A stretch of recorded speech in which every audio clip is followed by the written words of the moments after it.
Alright, mula kay Melvs Castle, may pagbabanta daw ang China mga tol at mga Pilipino wala nang paki dyan. Wala nang paki dyan. Nilusob China kahit i-water cannon yung Scarborough mga tol kahit na may paunang balita na yung China doon na bibidyohan lang daw ng Pilipinas kapag winater cannon na sila. Kung parang sinasabi na nila, bombahin namin kayo ng water cannon at ibibidyohan nyo lang kami. Pero ganun pa man mga tol, hindi nagpaawat ang mga Pilipino at talagang itinuloy pa rin natin ang ating mission dyan sa kabila ng patuloy na mga pagbabanta at pananakot ng China. Hindi na sila umuubra mga tol, no? So bago natin to simulan, syempre huwag mong kalimutan mag-subscribe. Click mo na rin ang notification bell para ma-notify ka whenever na may mga bago tayong reaction video tulad nito. So wag na natin patagalin pa, panoorin na natin to mga tol. Iyak ang China sa balitang ito. 100 bangkang papunta sa Scarborough Shoal hindi mapigilan. Talagang hindi makapalag ang mga Chinese. Pero mo, nagpadala na sila dyan ng malaking puwersa ng mga barko nila mga tol. At bago pa man yan, naglabas na sila ng report dun sa China na ang Pilipinas daw ay nagpaplano na manggulo, na magsimula ng gulo, conflict dito sa Scarborough. Dito nais iparating ng mga Pilipinong mangingisda na atin ang West Philippine Sea. Dito pagmamay-ari ng China. Kahit gaano nga kadami ang barkong ipinadala ng China, ayon nakatingin lang, nagmamasid at walang magawa. Pero may isang beses na radio challenge ang isa sa ating mga barko. Sa boses ng mga Chinese na nagbabanta, halata mong pikon na.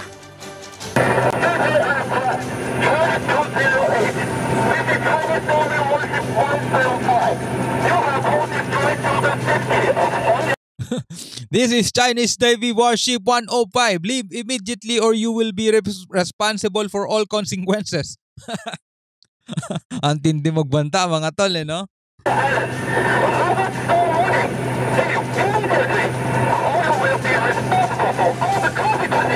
Sumisigaw pa. Balikan natin. Pakinggan nyo mga tol. Sumisigaw na. Galit na, pikon na.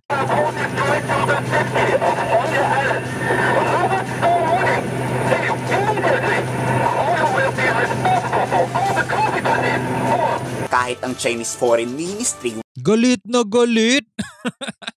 wala nang magawa. Anong sagot ng China? Ayun, pagbabanta na naman. Puro pagbabanta lang ang China, mga duwag naman. Dito muling sinisisi ang Pilipinas na inaabuso raw ng ating bansa ang napagkasunduan noong 2016. Yan na naman, nagkapagkasunduan na naman mga pinagsasasabi nila, no? Yes, 2016. Panahon yan ni Duterte. Tapos sila pa may sabi, temporary. Diba? Yan ang palagi nilang sinasabi, temporary. 2016, meron daw special agreement. Temporary special agreement noong 2016. Sa kanila na nga mismo nang galing na temporary, pero sa panibagong administrasyon gusto nila kilalanin pa rin ang Pilipinas. Nahiya pang sabihing permanent, no? Pa-temporary pa kayo, hindi nyo naman pala naiintindihan. Noong 2016. Yes, 2016. Panahon yan ni Duterte. Nangako raw ang Pilipinas na lilimitahan ang pangingisda ng mga Pilipino. Yan, no? Si Digong kasi. Grabe ang panahon ni Digong, sobrang katraidoran na.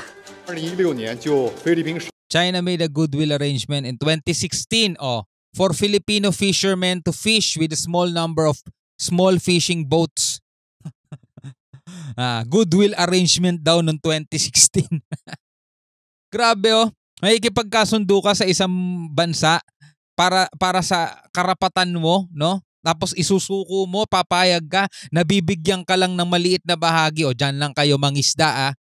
Dapat 'di ba bilang presidente ang isusulong mo, unang-una 2016 lumabas yung arbitral award.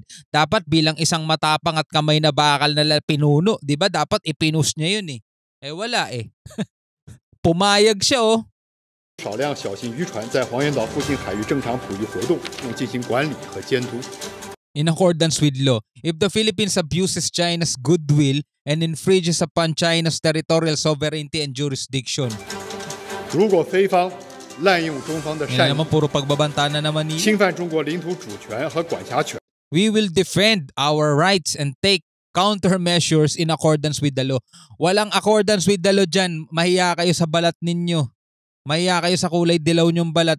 Hindi accordance with the law yan. Kung sumusunod kayo sa batas, matagal na kayong wala sa West Philippine Sea. 中方将依法维权反制，相关责任和后果 Relevant responsibilities and consequences shall be borne solely by the Philippines. 全由菲方承担。 Alam nyo ba't di makapag-water cannon ang China? Mga sibilyang kasi yan at hindi gobyerno ang kumikilos. Tama. At pag direktang umatake ang China, posibleng agad na umatake rin ang US pabalik. Ibig sabihin, mas mabilis ma-activate ang Mutual Defense Treaty. Lalo na't may nagmamasid tayong eroplano sa himpapawid. Yan ang kinakatakot ng Chinese Foreign Ministry. Pero mo napakarami nilang barko mga tol, sobra. Puro angas lang sila, di ba? At puro pagbabanta lang. Doon sila magaling. Yun ang ginagamit nila mga tol eh. Kasi ginamit na nila yan isang beses kay Digong at talagang nashock si Digong eh. Wow. Nashock siya, nawala yung tapang niya bigla mga tol. Diba? Noong mga panahon ni Digong, pinakamatapang na presidente. Diba? Kaya gustong-gusto ng Pilipinas eh. Gustong-gusto ng mga Pinoy eh. Eh kaso yun, nalaman-laman natin mga tol. Oh. Sinukulan pala tayo sa China. Kung ang China would do that kind of aggression against this civil society who is just exercising our sovereign rights in these waters, definitely we are on the position of moral high ground. The international community will really condemn and criticize China's level of aggression. Tama. Kapag ginawa nila yan sa ating mga kababayan. Malaking Tama. sampal sa Diba? Kaya hindi rin magagawa ng China yung takot din sila mga kapatid.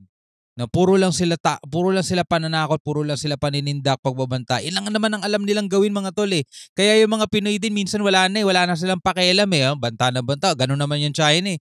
Pero may Taiwan, 70 years na nilang pinagbabantaan yan. 70. 70 taon, 7 dekada. O, wala naman silang nagawa, di ba? sa China ng mga Pilipino ang kumakalaban na mismo sa kanila. Ano China, di nyo kami mautoan. Tanggapin nyo na kasi na sa amin talaga ang West Philippine Sea. Tama. Nakasaad naman kasi yan sa batas. At itigil na ng China ang pag-iulusyon na sa kanila raw yan. Batas na ang nagsasabi. Walang karapatan ang mga Chinese sa kahit anumang islang napapaloob sa West Philippine Sea. Pero mo 1982, UNCLOS. Lagi nga natin sinasabi yan dito sa reaction video natin para at least alam din ng mga kababayan natin di ba? May 1982 UNCLOS, nakapirma dyan ng China. Yung UNCLOS mismo nagsabi, ang Pilipinas, merong 200 nautical miles exclusive economic zone. Paikot yun, di ba? Ngayon, pati rito sa kabilang part natin, pinupuntahan na rin nila pero dito muna tayo sa West Philippine Sea. Ayaw tanggapin ng China o hindi nila tinatanggap yung 200 nautical miles na yan kasi ang gusto nilang kilalanin ng daigdig is yung 9 dash line nila o 10 dash line nila mga tol na imaginary line nila. Sinakop yung halos yung 90% ng South China Sea mga tol. Sinagasaan nila yung mga kapitbahay nilang bansa na may mga karagatan din dyan, may mga bahagi rin sa karagatan. Pero mo sa nakakita ng isang bansa, kiniklaim isang buong bahagi ng karagatan kahit na marami siyang kapitbahay. Ang tigas doon, tigas ng muka. Kahit na ito, wala namang basehan. Sinasabi ng UNCLOS, walang basehan. Kaya nga nanalo ang Pilipinas noong 2016 di ba? Sa arbitral ruling sa Court of Arbitration Kaso ayaw rin tanggapin ng China at magpahanggang ngayon ipinipilit pa rin nila imaginary line nila mga tol. Desisyon ng atin ito na maglayag sa Baho de Masinloc ay voluntary, no? This is their own initiative. Hindi tayo sumuporta dito, hindi tayo nag-udyok nito, hindi natin sila pinilit. Are we provoking them? Are we escalating the tension? No. They are the ones escalating the tension. I think it's a wrong lens to see that the civil society is the one provoking China. This is a civil society movement. And they are just enjoying what is written on the international law on what are entitled to them as Filipino people. Lakas loob ng mga Pilipino. Walang katakot-takot kahit bombahin man sila. Kayo, handa nyo rin bang gawin to? Igiit lang na atin talaga yan. I-komento sa baba ang saloobin. Pagdating naman ng panahon Pagdating naman ng panahon mga tol na talagang hindi papaawat tong China, wala naman magagawa ang mga Pilipino kay pro-China ka man o o pro-Filipino ka, no, 'di ba? Talagang papalaga mga Pilipino kasi etong mga Chinese naman wala ring kikilalanin 'yan kahit sabihin mong pro-China ka, hindi, sakop ka pa rin nila. Alipin ka pa rin nila. Kaya nga yung mga nagtatanggol sa China, alipin pa rin kayo niyan. Pagka pumayag kayong sakupin tayo niyan, mga tol. Pero buti na lang mga kapatid, no. Meron tayo mga bansang kapanalig, meron tayo mga bansa na willing sumuporta sa atin. At nakita naman natin ang karakas nitong China. Magaling lang sila mang-intimidate pero mga takot din yung mga yan. Hindi sila interesado sa totoong gera, mga tol. Nagpalakas sila ng nagpalakas. Ang layunin talaga niyan para magawa nilang angkinin yung mga gusto nilang angkinin. Matakot nila kung sino yung gusto nilang takutin na bansa. At kung isa kang leader at magpapatakot ka sa kanila, yung tipong lalabagin na talaga yung mga batas at madadaan ka na lang sa intimidation, wala, talo ka. At yun ang ginawa nila dati kay Digong, mga tol. Kay Duterte, nakala natin napakatapang talaga.